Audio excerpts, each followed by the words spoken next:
I'm Patricia Barlow-Irick, and I train wild horses and I teach people how to train wild horses at Mustang Camp here in northern New Mexico.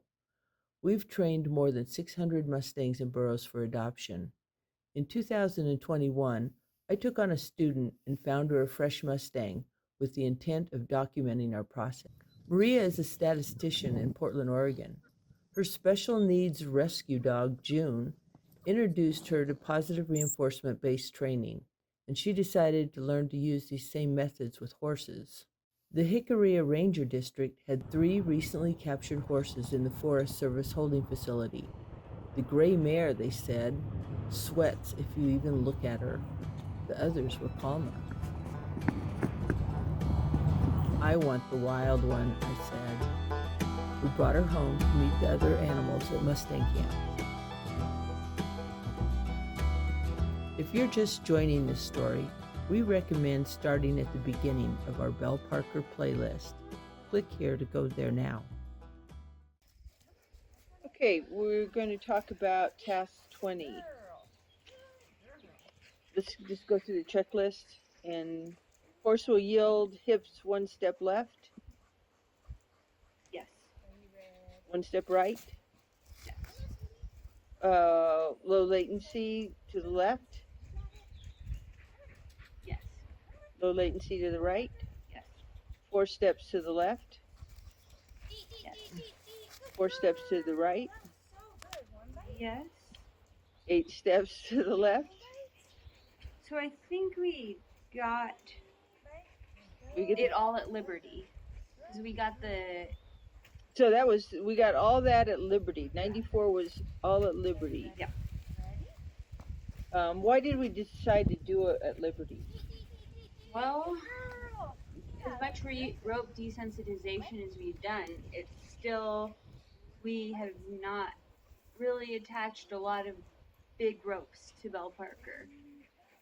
Big meaning wider and longer. No, wait till she looks at you. So it just seemed Yeah, like a she's right. problem, a potential problem. And how to avoid the problem was to leave the rope alone. Yeah. Yeah. That was interesting too, because that was where I think you and I talked about it afterwards, is I said, you know, that's actually much less safe than having her on a rope. Yeah. Because she could just go ahead and turn and kick you, because there you are going towards her hips. Yeah. But she never seemed like she thought even a moment about kicking. No, this whole task did not inspire anger. Yeah. Or it didn't feel like it inspired anger that we picked up on. Yeah. I think, something at the end of 94 that was cool, we actually ended up doing the motion of 21 with no rope and getting her to yield her hindquarters Mm-hmm. that you do in the halter driving piece. Right. And she did that very happily too. Yeah. Yeah, that is interesting, isn't it? Now that we're sitting It on is 20, interesting. we're sitting on 21. 8, 7, 6, 5, 4, 3, 2, 1. Eat. 1 bite. 2 bites. Ready? And come on, Loper. 8, 7, 6, 5, 4, 3, 2, 1. Eat. Good girl.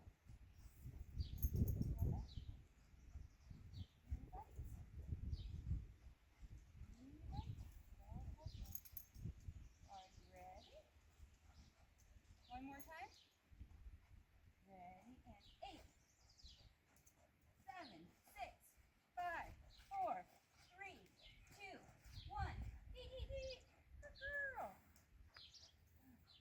Okay, 95. What happened in 95? And of course, she could do all those things again. Yep. What was 95 about? What were we doing? We attached a rope that was about 2 feet long, and we did everything with that 2-foot rope. That we used we didn't use the orange rope. We used the white rope for that, right? So we tried to make it look like a normal rope, just be shorter. Yeah, I think the big idea of it was to, if she got away, it would not be dragging on the ground. Yeah, and the other thing was to be able to let her go instantly if she threatened us. Yeah. That we could just drop the rope and get safe without worrying about what was going to happen with her dragging rope. Yeah. So that's kind of where I was at on that.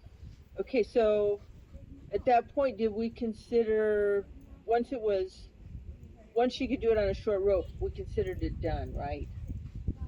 I think that we were going to do 96 with it, but it never ended up coming together, and so I think we called that done. Okay, so 96, yeah. So it would have been nice to do a longer rope, but we didn't end up doing it. And in fact, she was doing everything perfectly at Liberty, so Yeah. it really didn't really matter because she was yielding her hips. Yeah. Okay, so that's that.